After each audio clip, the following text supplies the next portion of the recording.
Hey guys, in this video, I'll show you how to fix slow download speeds in Windows 11.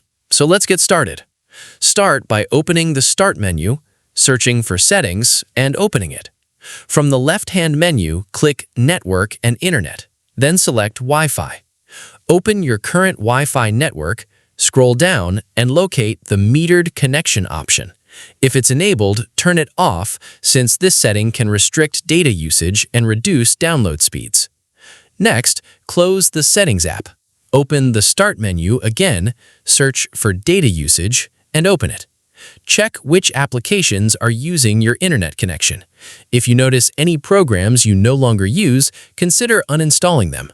Some apps continue running in the background and consume bandwidth, which can negatively affect your download speeds. Now, search for Control Panel from the Start menu and open it. Change the View By option to Large Icons, then click Network and Sharing Center. From the left side, select Change Adapter Settings. Double-click your active Wi-Fi or Ethernet connection, then click Properties.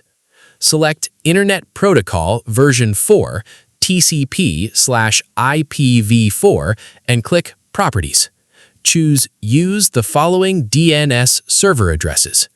Enter 8.8.8.8 as the preferred DNS server and 8.8.4.4 as the alternate DNS server. Click OK to save the changes. After that, close all the open windows. Open the Start menu, search for Command Prompt, right-click it, and choose Run as Administrator. Type the following command and press Enter. ipconfig/flush DNS. This command clears the DNS cache and refreshes your network configuration. Finally, if you're connected to a VPN, disconnect it and test your download speed again.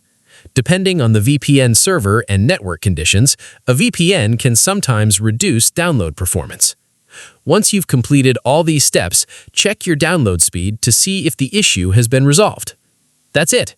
If you found this video helpful, consider giving it a like and subscribe to the channel for more helpful tutorials. Thanks for watching.